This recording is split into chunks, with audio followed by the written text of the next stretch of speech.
Today marks the 80th anniversary of the Railway series, the book series that Thomas and Friends the Show is based on, written by the Reverend Wilbert Audrey himself and continued by his son, Christopher.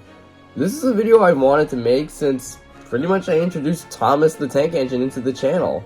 It now seemed like as good a time as any to rank and review every single one of the Railway series books, 26 of which by Wilbert and the remaining 16 by Christopher. A grand total of 42 books. Originally, I was thinking of ranking just Wilbert's books and keeping it at an even 26, but then I kinda went into peer pressure and then just decided to include Chris's books as well. I did not have any of Chris's books on hand with me, but fortunately I was able to find them via drive link from the unlucky Tug himself. Link to that will be in the description. I'm not going to be counting any miscellaneous annual books that are supposed to tie in with the series, like Thomas and the Evil Diesel, for example. We're focusing mainly on the 42 books written by Wilbert and Christopher Audrey. So, without further ado, let's begin. Endless trash! So, it's no secret that a lot of Christopher Audrey's Railway series books are not great. Not all his books. There are some gems we'll get to, of course, but those are the exceptions to the majority. And I think you have a good feeling of what I think is the worst Chris Audrey book, as well as the worst Railway series book in general. So let's just cut the crap. New Little Engine is not good, like, at all. It's extremely forgettable. So this book has several different stories that are meant to tie into the introduction of Ivo Hugh, the newest narrow gauge member. The problem is that none of the stories are related to it. There's a story about Rheneas losing traction, Peter Sam getting dirty water in his funnel, Sir Handel just sulking in the shed, and Scarloey and his adventures with a pig? Okay, fine, but what do any of these stories have to do with the New Little Engine in New Little Engine? There's no backstory to him, he doesn't seem to have a personality, he doesn't appear at all until the very last story, he doesn't even speak. I don't know, man. I'm just stretching this segment out. I really have no idea what else to say about this book. It's so forgettable, so tedious, so wasteful, so... Are there any other words to describe boring? Worst book in the Railway series by a huge landslide. It's not even close. Party time, it's party time. Everybody's feeling fine 'cause it's party time. I also feel the same way towards Thomas and the Fat Controller's Engines. It's also super forgettable, meandering, drawn out, tedious. This book was made in celebration of the 50th anniversary of the first Railway series book, The Three Railway Engines, which was published in 1945. The book series does indeed exist within the canon of the universe, and this won't become uncommon, just wait. And so a celebration for it is to be held at the big station. Seems like a pretty big event, one you would think would be something kind of interesting and fun. It is not interesting nor fun. This big celebration they build up only happens in the final story, and everything else that's supposed to lead up to it is boring. And none of the stories have anything to do with each other. Gordon almost kills a bird, Edward loses a wheel, Thomas derails because of an animal digging holes under the tracks. Again, what do any of these books have to do with the celebration of the first Railway series book? Not to mention for a book called Thomas and the Fat Controller's Engines, Thomas barely does anything and the rest of the engines are just NPCs. They don't do anything that affects the overall plot in any way. Once again, a very sucky book that had all the potential for greatness, but it didn't hit the mark. Although I will say the image of Gordon's shocked expression when he almost kills a bird lives rent-free in my head. Okay, first of all, let me get something straight. This is a journal, not a diary. Dang, Chris did not know how to write for the narrow gauge engines. Great Little Engines isn't as bad as New Little Engine, but, you know, that's not really saying much, is it? So this book was written in accordance with the visit of Prince Charles and Princess Diana in the Tallyland Railway in Wales, as well as dressing up one of their engines as Sir Handel during one of their Thomas events. This book plays out as if Sir Handel within the book actually visited Wales and met the prince and princess. That's a cool idea that once again the book does nothing with. The only enjoyable story in it is once again the last one, which is based on something that actually happened to the real Sir Handel. A tree fell and damaged the face and so it was bandaged up. In the illustrations it almost looks like Sir Handel legit got a black eye. That was really funny. But the rest of the stories once again have nothing to do with each other. Sir Handel leaves his guard behind, Peter Sam gets stuck in some branches, and Duncan helps some thirsty Boy Scouts by bringing them soda. Wow, what a great book. Honestly, if it wasn't for the last story of Sir Handel getting an eye patch, this book would be in like around 2 out of 10 territory, but that last story dialed it up to a 3. Everything else is just super forgettable, I don't give a crap. Down the hills and round the bends, Thomas and his friends. Thomas and Friends is the final book in the Railway series, and they couldn't have ended it on a more anticlimactic level. This is the book where Gordon is famously retired from the Express and is replaced with Pip and Emma, 2 electric high-speed diesel locomotives. He accepts it without fuss, as now a humble 90-year-old engine. It's such a great bookend to Gordon's journey over the course of the series, a fitting and satisfying conclusion. In addition, we get a story about what Gordon's life is like post-retirement. He helped stop a fire, which is pretty nice. The problem is that this should have been the plot of the whole book. This whole book is supposed to be the lead-up to the unveiling of Wilbert Audrey's centennial in the last story. The moment where Gordon accepts his retirement is bogged down by a whole bunch of other forgettable stories that, once again, do not relate to each other. Thomas befriends a swan, Donald and Douglas bash into some buffers. What? What are you doing? Why are these unfocused stories in the final installment of the Railway series? Spoiler alert, but why couldn't you try revising James's arc where he learns not to hate diesels or something? I don't know. Just something that actually feels earned so that it feels like the literal grand bookend. Also, the cover of this book is literally just a reused illustration from Thomas and the Fat Controller's Engines. Why did you do this also? It just looks super lazy. I don't know, man. I really do not like this book. As a finale to the series, it sucks. But at least Gordon went out swinging, which is something. All of us have just one goal, trying to do things better. James and the diesel engine isn't ungodly awful. I think the idea is great, following up on James and his distaste toward diesels, something that was actually built up in Wilbert's books, such as when he told Duncan to continue being a jerk to Rusty, as well as when he completely shunned Boko at first glance. It also makes sense timeline-wise, considering diesels were becoming the new dominant forces on railways following the beaching cuts. Most of the engines within the series have grown to respect diesels, as not all of them are what we're led to be believed. Except James, of course. Again, a really good concept, but the problems lie once again with the structure.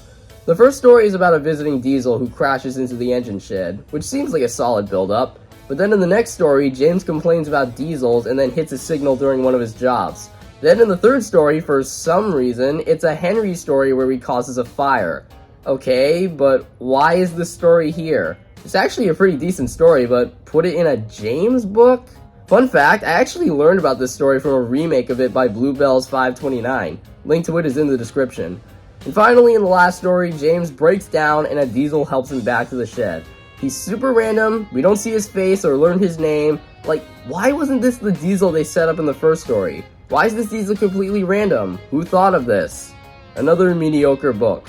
The theme it was trying to tap into is indeed there, and the first story is good build-up, but it's bogged down by its extremely unfocused plot and extremely anticlimactic ending. What a mess. Here I am, once again. Okay, now we're getting into the stories that I still think are pretty bad, but not as bad. Just a little bit. First up, we got Thomas and Victoria. This book is a weird one. I think it is better than the other entries on this list. It does have some sort of structure to it, and the stories that are actually focused on this plot do build upon each other in some way. An old coach turned garden shed named Victoria is found near Thomas's branch line. She gets restored into a working coach again. We get a nice flashback story where she used to work in the Furness Railway with her own engine, Albert. And then yet again, the plot stops and we get a story about Daisy dealing with eels. Why? What does this story have to do with Victoria? It's just another random detour from something that should be the central focus. Also, why is Thomas in the title of this book? I know, because the TV series existed around this time, the book series was still going, but come on, he doesn't even do anything. Edward and Toby are more active participants in helping Victoria be useful again. What does Thomas do that affects this? Also, this book implies that Victoria has been hidden in the brushes of the station for many years. Okay, first of all, how long was she hidden? This book takes place in 2007. You mean to tell me that she's been hidden beside the station for what, 60 years? And only now she decides to say hello to someone? This is just some bullcrap. Overall, it's not a terrible book. It does build out more of the world with the unique flashback story of Victoria and Albert, and it's pretty sweet in general. But yeah, it's another not so great entry on this list. Good intentions, but clunky execution. I am the Lorfax, and I speak for the trees. Wilbert the Forest Engine is the book where Chris attempted to do what Stepney the Bluebell engine did. A new engine named Wilbert arrives on Sodor, and the stories are all about what he gets into during his tenure there. We also get a flashback story to give some historical context on the real engine, who's just called 16. I guess it's a cute novelty story, but the only difference is that Stepney's book is actually good and memorable. This one is just meh. There's some peaks here and there with some really unique ideas. I really love the backstory with 16, that's the best story by far. And I like how Wilbert visits the Little Western Branch, which is really nice. Duck and Oliver were kind of NPCs in Chris's books, weren't they? But other than those stories, this book is just whatever. For a book that's called Wilbert the Forest Engine, Wilbert doesn't do much. Also, once again, Percy's porridge. What does this story have to do with Wilbert? Whatever, I'm just wasting breath covering problems I've already discussed. It's a decent book in general, and I like the concept of making a book centered around the real-life austerity tank engine named after Wilbert Audrey himself. But it's still pretty mid and uninteresting. Not terrible, but not impressive at the same time. Bazinga! Toby, Trucks and Trouble is a fairly decent book. Chris Audrey has gone on record saying that Toby is his favorite character in the Railway series, and it really shows here. This is a pretty okay book about Toby's life on the branch line that I had a pretty okay time with. I love that this book gives us a flashback of Toby's life before Sodor. We get to see what his brothers looked like, as well as other passerby engines he came across. The book is a neat novelty for it alone. I think the biggest problem with it though is that there's no real plot to it. No exact theme or overarching narrative, it's just random stories put together, and most of them, with the exception of the flashback story, are pretty mid. Mavis hits a lorry, Percy shunts a bunch of trucks into Bulstrode, and Toby derails on a crossing. None of them are terrible, but there's nothing tying them all together. Still, I love what it does with Toby, and his stories are pretty fun and balance the other not so interesting other two. It's an okay, pretty skippable book in the grand scheme of things, but I don't hate it. It's fine. Yes, the little engine's coming home. Thomas Comes Home is another Thomas's branch line focused story. This book follows up on Thomas's trip to the Great Railway Show in York, and the stories just fill you in on what's happening on his branch line, and they all build up to the day he comes back. Again, there's no real structure to this, but the stories are actually kind of enjoyable. Daisy has two stories, one in which she gets stuck in the snow, and another she shares with George the Steamroller of all characters, which is a fun character pairing. Percy braves the collapsing bridge, and Toby pulls a mega train. In general, not a terrible book by any means. There's a lot more excitement to the stories, but the fact that there's no structure to it kinda makes it another random entry. Not the worst, not the best, it exists. Can I just say that's a really stupid name? So, more about Thomas the Tank Engine has an interesting history. This book is unique in the fact that it was written specially for the TV series. During production of the second season, Christopher Audrey was pressed by the series producers to write new stories centered on Thomas to adapt, as they had initially signed a contract that all episodes had to be based on Audrey material. And so, this book was born. 3 stories from the book were adapted: Thomas, Percy and the Coal, The Runaway, and Better Late Than Ever. Maybe it's just TV series nostalgia kicking in when I say this, but I like the stories. The 3 that were adapted into the TV series are just as enjoyable. And I guess I like Drip Tank too. Yeah, I don't know what else to say other than that. The book's pretty okay. Not amazing, but okay. Eggs! Eggs! E-double-G-S eggs! Thomas and the Twins is a fun book simply because of its concept. So Thomas goes to work with Edward, Bill, and Ben after being told he's too heavy to cross the bridge under repair on his branch line. This is the first time Thomas actually gets to meet some of the newer engines separate from his branch line, which I think was a pretty unique idea. Thomas probably had never met Bill and Ben before, and this is made for a fun character mashup with all 3 of them. It also works because all of them are pretty much the same: cheeky, rude, and selfish. The stories are pretty enjoyable, with my favorite of course being Scrambled Eggs. I like that we get to see more of the clay pits, more of Rendam Docks, as well as a whole new part of the line where it floods called the Drain. That's a neat idea. Overall, a decent book. Far from being one of the best entries in the series, but also not the worst. It's a really useful engine, you know. Really Useful Engines, Christopher Audrey's first book. and by far his ugliest. I mean, my god, why do the illustrations look like that? It's so jarring going from the very last book with illustrations that look like this to then going to this book which looks like this. Like, the contrast just makes you think, holy damn. What happened? What is wrong with their faces? Why are his pupils so big? that glaring issue aside, I don't hate this book. This shines light on the three major tank engines in the series, Thomas, Percy, and Duck. They all have their own stories to themselves, with the final one being them all coming together to pull the express when Gordon is feeling weak. The stories are all pretty enjoyable, with Triple Header easily being the standout for sure. I also love how it sets up Gordon, now a middle-aged, worn-out engine, no longer the grand high-speed express engine he once was. It's some clever setup to when his journey finally ends. I like that. Overall, while the illustrations are extremely jarring and kinda ass, I think there's quite a bit to enjoy here. A decent book. Will you, won't you take me to the railway show? Okay, now we're getting into the good stuff. Everything from here on out is a 7 out of 10 and above, so let's continue. Thomas and the Great Railway Show is like a very realistic version of Big World Big Adventures. Just, if the writers actually gave a crap about what they were making. The plot of this book is that Thomas is sent to the National Railway Museum in York to present the Northwestern Railway. The first two books are about his journey to the railway show, and the last two are about his time during the railway show, and all the famous engines he meets. We get to see Green Arrow, Mallard, and even Stephenson's Rocket, who for some reason has no face, unlike the other famous engines, as well as his TV series counterpart, which is a little weird. This is a pretty inspired idea, and I think the stories do a pretty solid job of building off of each other.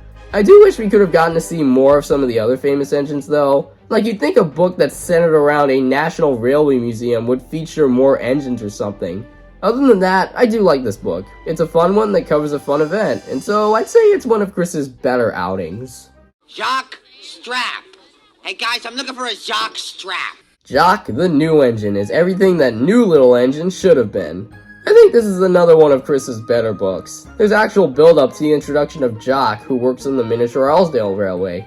The first two stories build upon each other to his eventual reveal, and the last two are all about Jock, and we get to know a little bit of his character. Each of the already existing three engines, Rex, Mike, and Bert, all get something to do here as well. World building wise, I think this fits pretty well and adds a little more to the universe. I also love how meta it is, specifically in the first story. The Small Railway Engine's first book was already published during the events of this book, but Wilbert was unaware that a small diesel engine named Frank also existed, and Frank gets angry that he wasn't included. This whole first book is centered around him, which is something I think is pretty funny. Like I said before, the Railway series exists within itself, and what better comical way to introduce a new character than writing a story about him complaining he wasn't featured. That's pretty funny, not gonna lie. A good book overall. Not amazing, but good. Take a look, it's coming down the track. Make way for Jakes, hooray for Jakes. Alright, we finally have our first book written by Wilbert Audrey himself, James the Red Engine, his third and undoubtedly his weakest one. Wilbert has gone on record saying that this is his least favorite book because he was rushed to complete it. And well, it kinda shows. Some of the illustrations are not the best. The plot itself and James's arc is also just a rehash of Thomas's, which was literally in the very last book. Both start out as rude and cocky, get into mishaps caused by their own carelessness, and only after stepping in for another engine after they get into an incident do they come out swinging in the end. Both books hit pretty much every one of the same plot beats. But with that said, I don't think this is a bad book.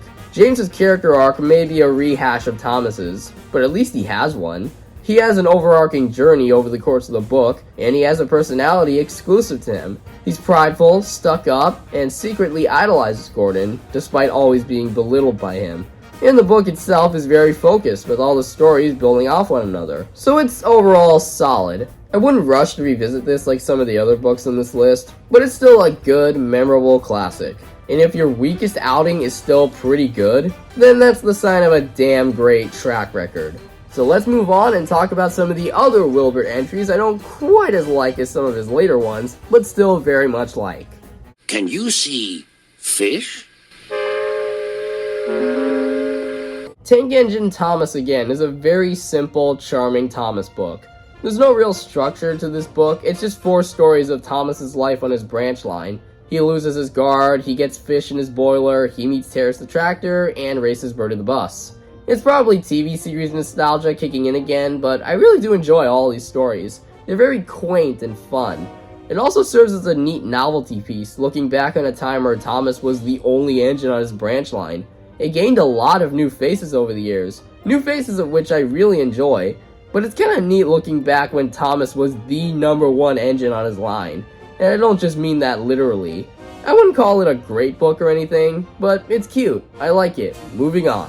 Henry wished he would never have to pull passengers ever again. Henry gets the express. Wait, hold on. Wrong story. Sorry about that. Okay, here we go. Henry and the Express. This covers Henry having to undergo an overhaul when he starts becoming ill again. All the stories are different from each other, but are all related to that theme. Henry becomes sick again after taking on some bad coal. He's taken to the works for his overhaul by double-heading James with the Express. James takes the flying kipper for Henry, and it all concludes with Henry coming back, but wearing a red undercoat. The plot is very loose, but all the stories are fun. Henry Sees Red is easily my favorite story, both because it's in general pretty enjoyable, and because its concept is unique. Henry wearing a red undercoat is kinda funny. It reminded me of Tickled Pink from season 13 in the TV series a little bit.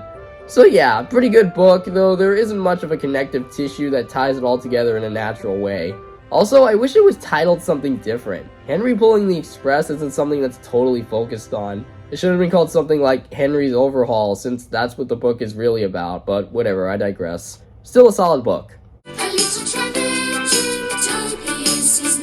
There's not a whole lot to say about Toby the Tram Engine other than I like it and think it's good. This book introduces Toby, and the first story is about his life before coming to the island of Sodor. Toby meets the stout gentleman in his debut story. The second story is about Thomas getting in trouble with a policeman, which brings Toby to the island, and the rest are his adventures on Sodor, with characters like Thomas, James, and even an old lady named Mrs. Kindly. Yeah, not much else to say. I like the book. I don't think it's a masterpiece, but it's definitely solid.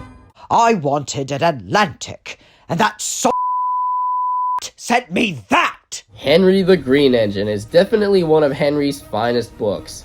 As you probably already know, Wilbert hated Henry and had originally thought of writing him out of the series.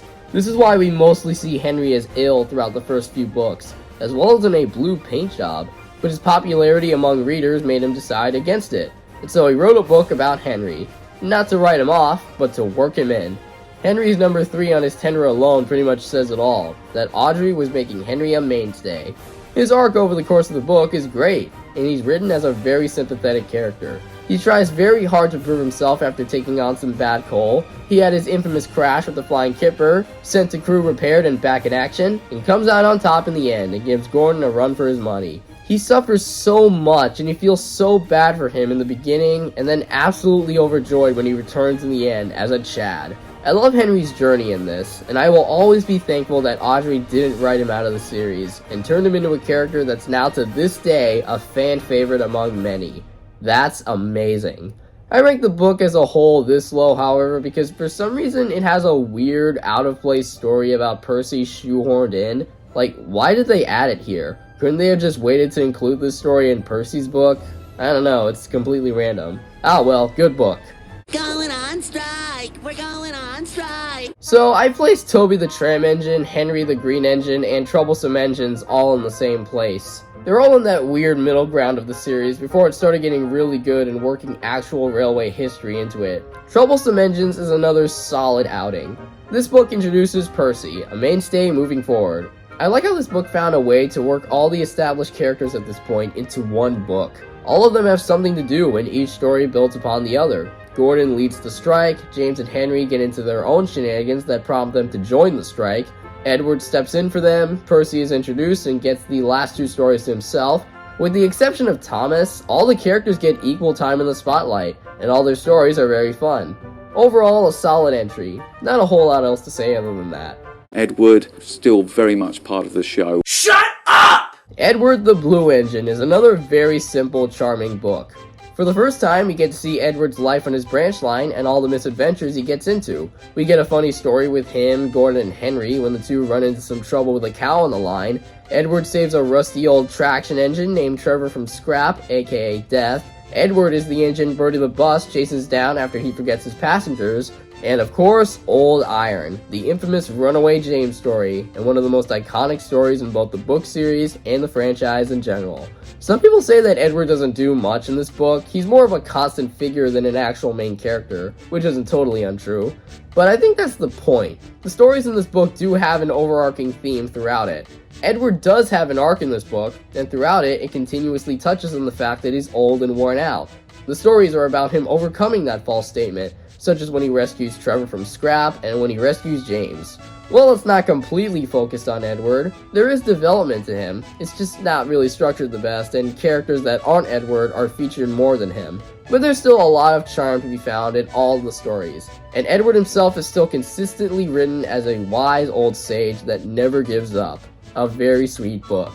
Come on, we gotta stick together! We can't leave! We're brothers! Ah, the Twin Engines. This book is the introduction of the fan-favorite Scottish twin engines Donald and Douglas and their misadventures during their first days on Sodor. I love their introduction book. The concept of them just showing up and somehow losing their numbers on their way to the island is super funny. Their excuses do start to make sense as the book continues, as we find out that Donald was the one the Fat Controller bought to work on the railway, and Douglas was the stowaway. Facts and logic are subtly built up and paid off pretty well when it all concludes. I also like how this is another book where all the pre-established characters are significant to the overall plot. With the exception of Toby, every character has something to do. I also think this is the first and only time in the series where the Fat Controller is the main antagonist of the story. He's not a villain per se, but he is the threat working against the twins' goal of staying on Sodor. It's an interesting change of pace that I think was handled very well. I still take some issues with how complex it is, and I'm referring specifically to the missing coach. I still don't get why the twins needed to switch tenders in order for their plan to work. Like, why couldn't Donald have still stayed in the yard and Douglas went away to find the coach? They don't have nameplates, and the Fat Controller can't tell them apart anyway, so what exactly was the point? It's weird. Complex or not, I would have loved to see how the TV show handled this story regardless. I'd much rather take that over this. It wasn't it! It was! It wasn't it! It was! It wasn't it! It was! It's still overall a good book with a very heartfelt conclusion. You're old. And here we are, Gordon the High-Speed Engine. Against all odds, this is Chris Awdry's best book, no question. There are no unrelated randomly selected stories. The focus is entirely spent on Gordon, now a middle-aged engine, and his arc. The first story sets up Gordon being replaced by another engine, and he makes a fool of himself when his wheels spin really fast on the frozen rails and he can't leave the station. The second story is where Gordon makes another mistake during one of his passenger runs, and the fear of being replacement becomes more worrying for him. In the third story, Gordon gains some of his confidence back when he pulls through during his express run. In the final story, a new engine, a diesel-electric high-speed train, finally arrives. But then it breaks down and Gordon steps up to the occasion and helps it out. I love how Gordon is used in this book. He's written perfectly as an old, sympathetic engine, and you feel especially bad for him multiple times. He tries so hard to prove himself over the course of this book, and after several incidents, he finally does. It also packs a bigger punch knowing where his character will be years later. It isn't known at the time of this book's release, but the battle won't be over yet. Chris Awdry may not have been the best overall, but it's very clear that Gordon's character journey was something he was truly passionate about writing, and you get that with this book. It still kinda suffers from some weak storytelling, which is why it isn't placed any higher, but other than that, this is a great installment. I think this is the official start of the great books on this list, so let's keep going. What's your name? Montague, sir, but I'm usually called Jeff. Percy the Small Engine is a really cute, charming book. I see a lot of people saying that the illustrations are bad, and to that I say, what's bad about them? Yeah, some of the proportions look off, but they mostly look pretty fine to me. Anyway, Percy finally gets the spotlight to himself in his own book.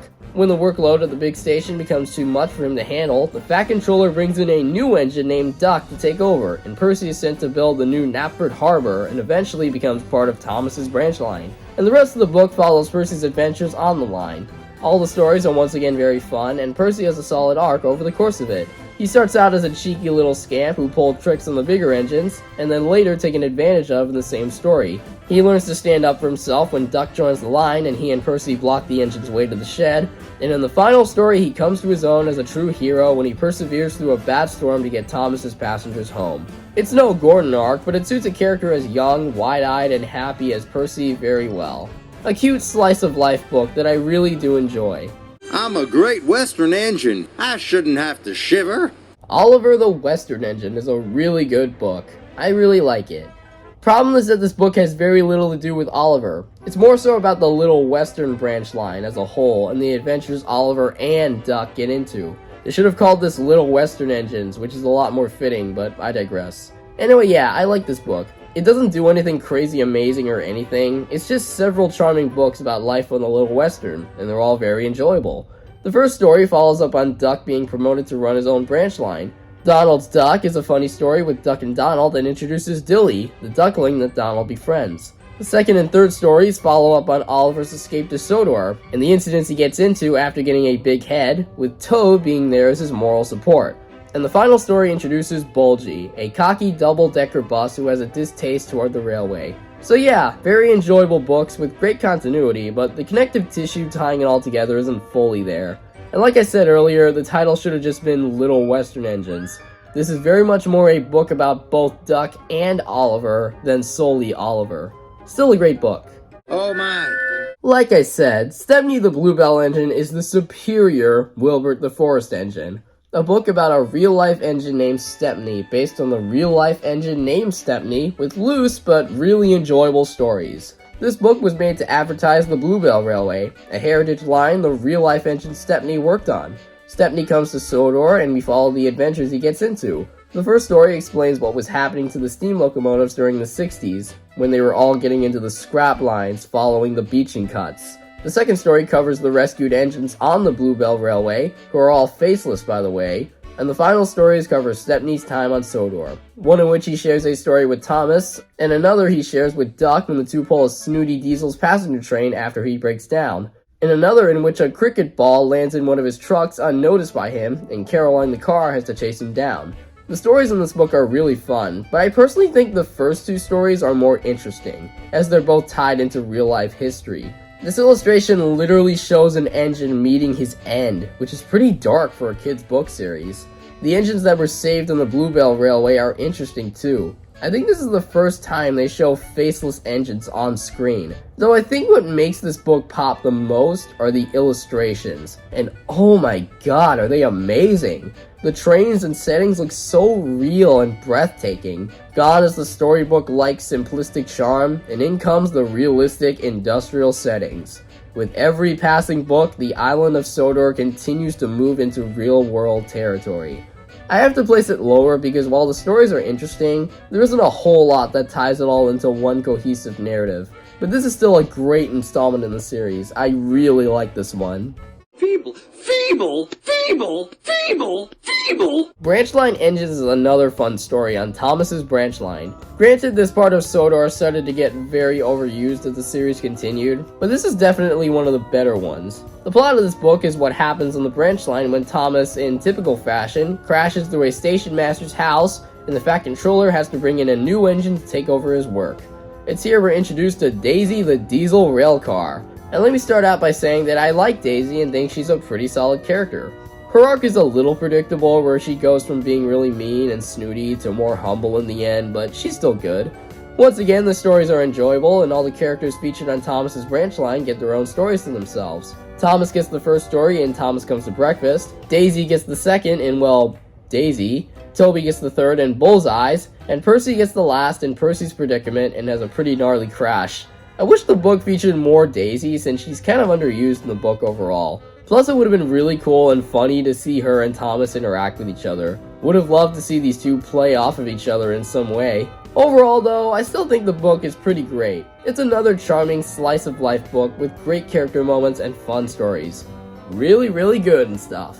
Toby's a So Tramway Engines is another book with an interesting history. As you probably already know, this was not meant to be the last book written by Wilbert Audrey. He originally intended to close the series off with Duke the Lost Engine, at the time his 25th book, but the publishers urged him to write one more about Thomas, and so we got Tramway Engines. Yeah, I definitely wouldn't consider this to be the grandest finale for the series, but that does not change the fact that this is still a great book. Easily the best Thomas's branch line book with so many character moments and fun stories. The first two stories, Ghost Train and Woolly Bear, are about Thomas and Percy getting into tiffs with each other, and the last two, Mavis and Toby's Tightrope, are about Toby trialing a new diesel engine named Mavis when she's put in charge of the quarry. Even Daisy gets an appearance, manipulating Daisy into believing that anything Steamies could do, so could Diesels. Just as a side note, in the TV version of the first Mavis story, Daisy is replaced by Diesel, who, in my opinion, is the better choice. Manipulating Daisy is definitely something Diesel would do. Depend upon it, Mavis. Anything steam engines can do, we Diesels can do better. It's kind of weird that in the book version, it's Daisy who says this, who already had a change of heart. Odd. While this book isn't one that's 100% necessary that Wilbert wanted to make, he still delivered quite a banger, introducing a new character in a new part of the line we're unfamiliar with. Really great book. The 8 Famous Engines is a great ensemble book. Most of the main characters introduced at this point got their own spotlight roles. The stories are random and don't have much to do with each other, but they do have an overarching theme throughout. Percy wants to go past a danger sign just to see what's past it. Gordon travels to London, Toby travels along the main line, leading to the big finale where all the engines get an invitation to England for a big visit and celebration. The theme of big adventures is the running trend of this book. All the characters who have their usual part of the railway venture off into unknown territory, taking us off the island of Sodor and into real-world places. And once again, all the stories are very enjoyable, with Gordon Goes Foreign easily being my favorite of the bunch, with one of, if not the most clever in-joke I've ever read in any piece of fiction. The story is about an LMS engine who visits Sodor and claims the main station in London is Euston. Gordon argues it's King's Cross, and Duck argues that it's Paddington. After Gordon travels to London, he becomes disappointed when he finds out the main station in London is St. Pancras. This is such a really smart story that only trained people such as myself would get. Euston is the main station for the London, Midland and Scottish Railway. King's Cross is the main station for the London and North Eastern Railway, and Paddington is the main station for the Great Western Railway. The reason Gordon went to St. Pancras is because it's the Midland Routes line, which means he would have taken that to get to the station, not King's Cross. If this story doesn't come from a man who clearly has a knowledge on trains, I don't know what is. A great book overall, even if the random stories can make it a tad bit unfocused sometimes. Ow! I've got a crab. Okay, so I have the Little Old Engine and Gallant Old Engine in a sort of two-way tie, because I feel the same about most of them, and they both cover pretty much the same plot. Both these books cover Scarlowi and Renese's return to their line, as well as all the stuff that happened while they were gone. All the stories have a loose structure and are random, with the final one tying everything together. In the Little Old Engine, Peter Sam has his infamous crash on the incline where his funnel becomes damaged. We're introduced to Rusty and Duncan, and the last story is about the BBC radio crew visiting the railway. In Gallant Old Engine, Sir Handel gets into trouble with George the Steamroller. Peter Sam gets his new funnel after it breaks off when he goes through a tunnel with dangling icicles. And Duncan becomes so annoyed with being overworked that he completely stops in the middle of the viaduct and refuses to move, leading into the last story where Scarlowi tells him about Reneus and his unwillingness to give up when trying to get his passengers home. Both of these books are really great, with super charming stories and characters. It's also worth noting that in the Little Old Engine, Peter Sam and Sir Handel mention their old line. Men came and did that on our old line. And then, said Sir Handel, soon afterwards, it was sold, finished Peter Sam mournfully. This won't be a one-off thing later on in the series, as we continue to get cherry picks of new information about their old line that will eventually lead up to the big finale. It's a shame that Chris Awdry's Scarlowi's books are so forgettable, because Wilbert's are some of the best in the series, and these two are definitely some of his best work. Going to the mountains, going to the mountains. Mountain Engines takes place on a rack railway that climbs Caldy Fell, the highest mountain on Sodor. The structure of this book is split into two parts. The first two stories introduce an engine named Caldy and him telling a story about his old railway, as well as another old engine he worked with named Godred. The second half is about Caldy's return to the railway and introduces the new engine in charge named Lord Harry, who has a change of heart by the end. I feel like this book deserves a spot this high on the list because of how unique it is. It introduces a whole new fleet of characters and locations that are exclusive to just itself alone. It's very mysterious, something totally separate from the rest of the series, and in my opinion, that's what makes it stand out. And you get to see the railway in two different forms, the original form in the flashback stories, and the modern form in the last two stories with the introduction of the new engines. While the book overall doesn't add much to the series, hence why it's been seen as the most pointless entry by a ton of people, I don't think that makes it a dud by any means. It's a very good, unique, standalone book that's world building galore. It's still another great entry, and one of my personal favorites.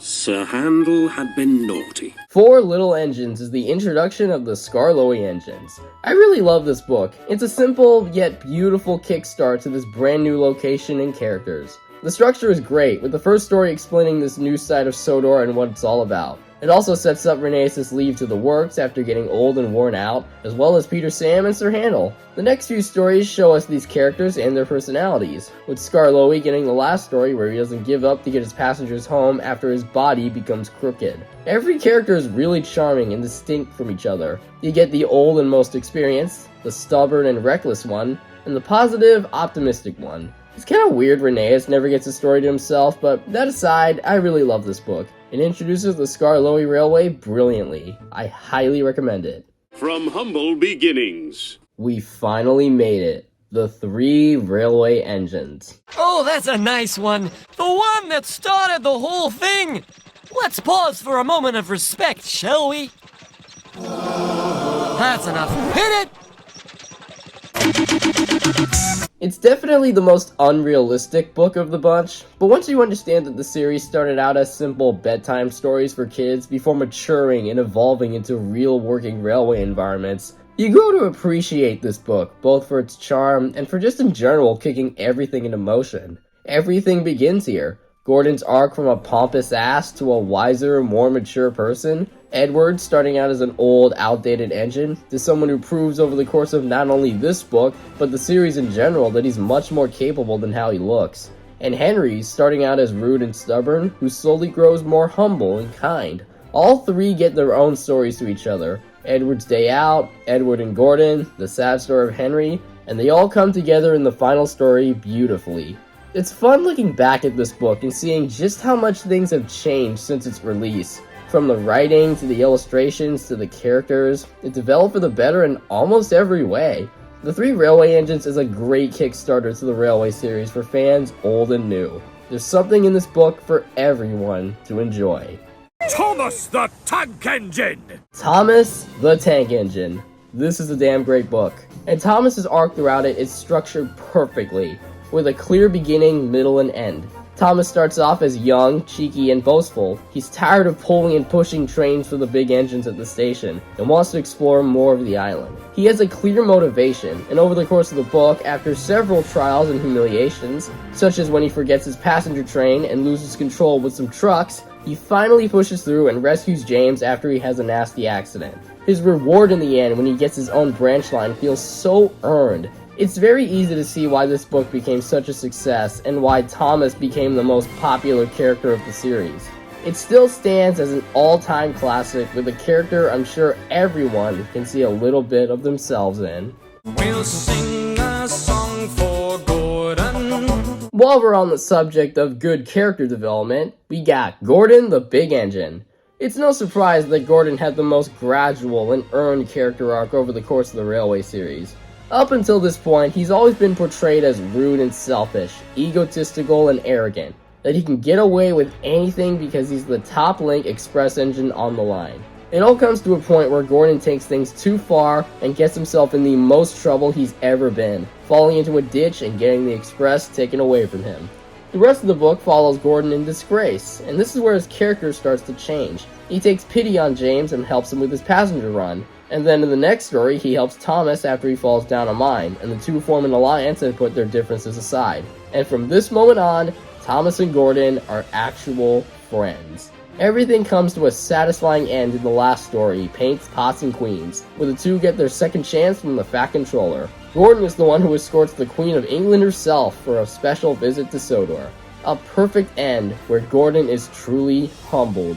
Gordon still has a lot to learn over the course of the series, and this book is a perfect stepping stone for him. He grows like an actual person here. Yet another great entry in the Railway series that features some of Gordon's finest moments. Absolutely brilliant. Never overlook a little engine.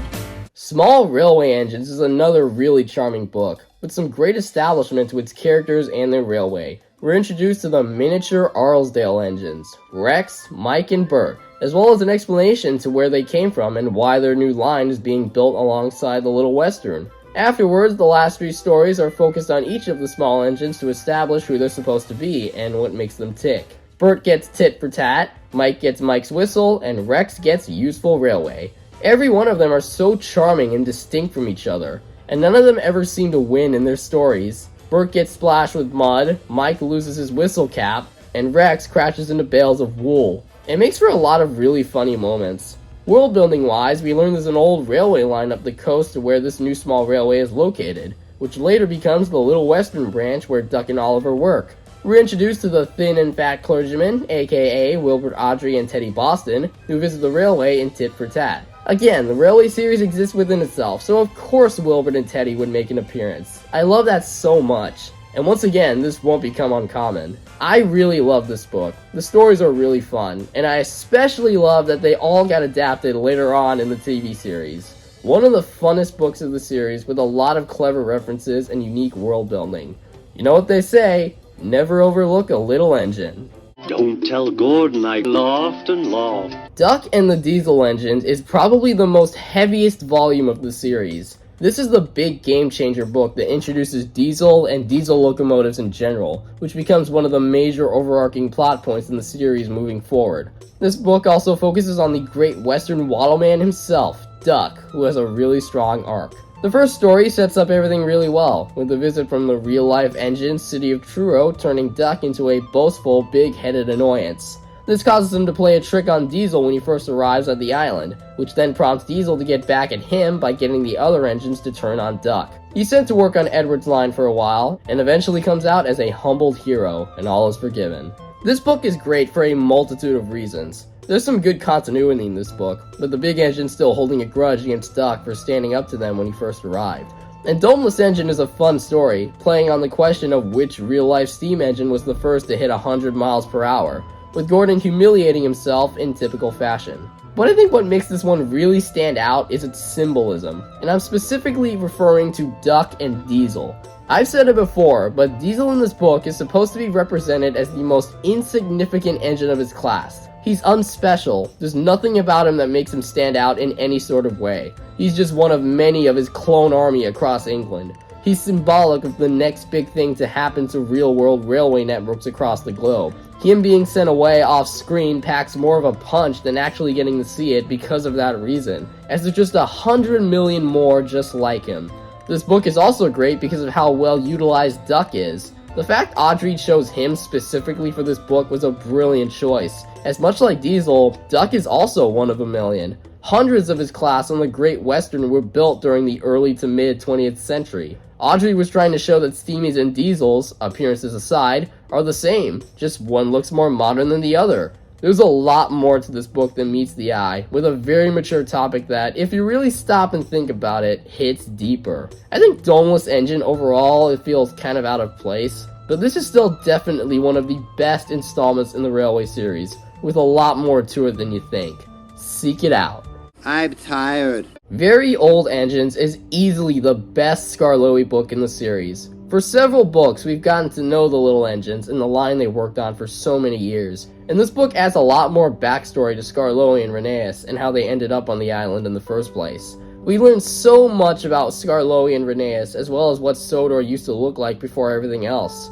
It feels like a completely different world with a lot of historical facts, reveals, and nods galore. The first story covers Skarloey's arrival to Sodor, which is where we get to see his real-life counterpart, Tally Klin, for the first time. We're introduced to Neil and the box tank engines who worked on the standard gauge line, and the fact that engines arrived to Sodor via ship before the bridge that connected the mainland to Sodor was built. The second story covers Skarloey meeting Rheneas and their first time meeting each other, and the last story is about how they became friends. It all leads up to the big finale that takes place present day during Skarloey and Rheneas' 100th birthday. However, the story doesn't end there. Instead, it concludes on a cliffhanger where Peter Sam mentions a character named Duke. Peter Sam goggled in horror.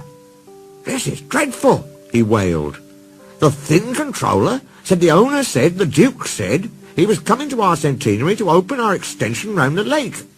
And now he's scrapped. And Skarloey's and Rheneas' birthday will be spoilt. Oh dear, oh dear."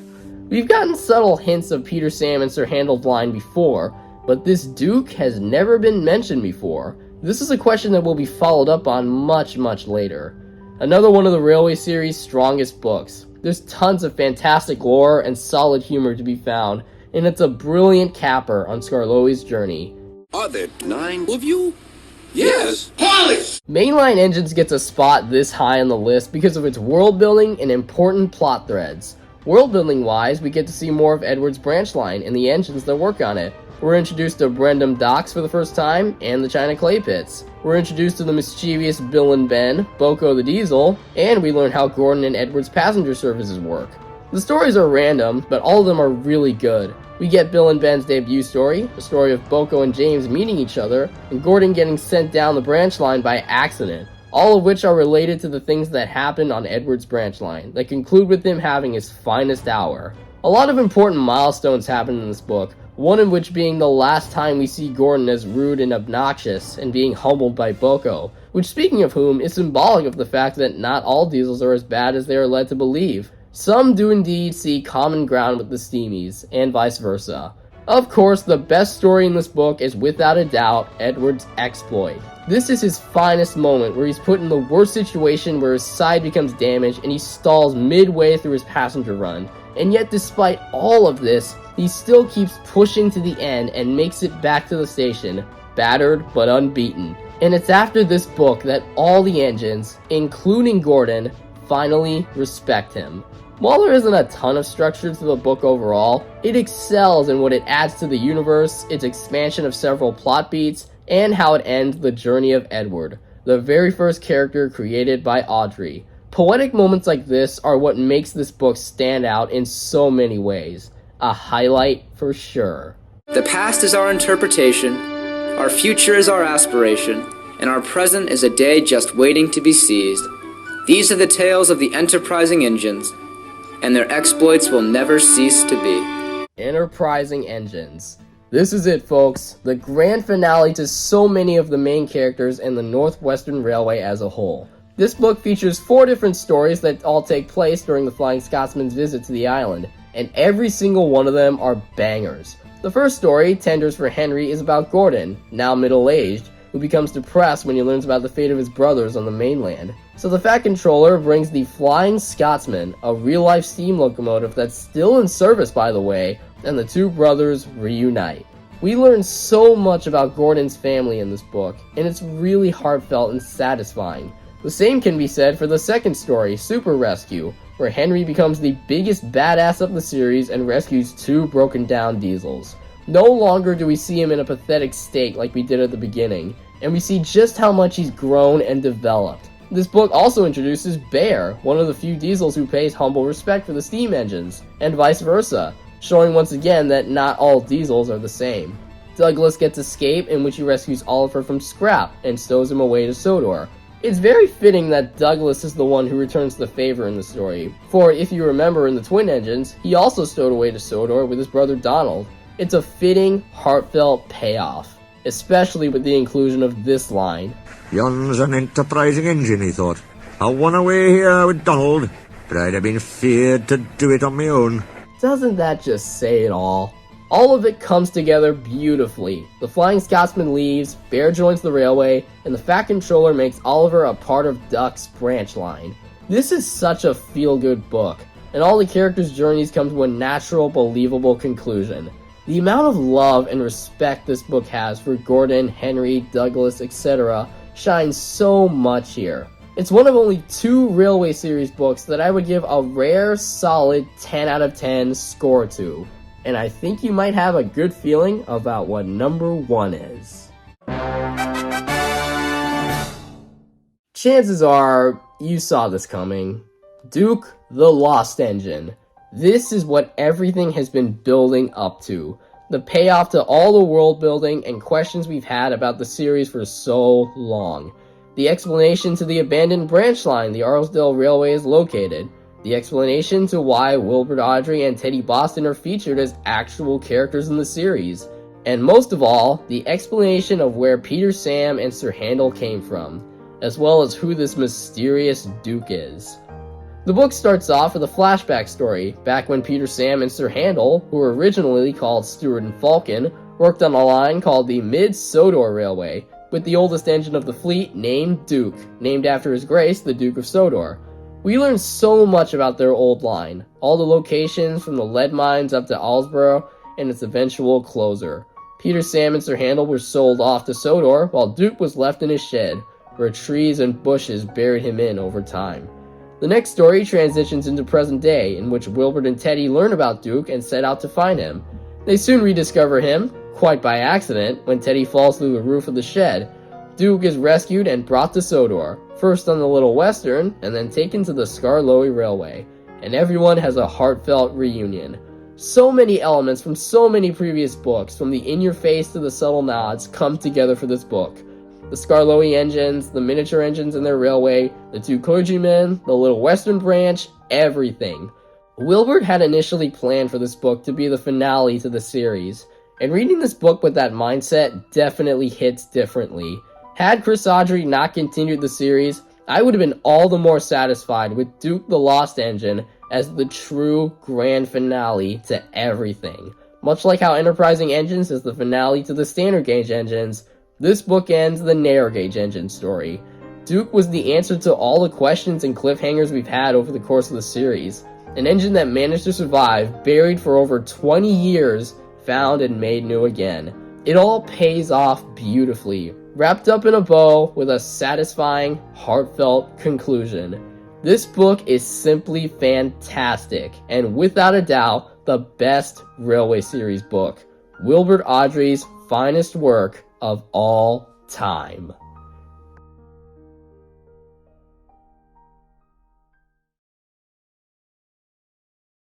And that, my friends, was the entire Railway Series collection.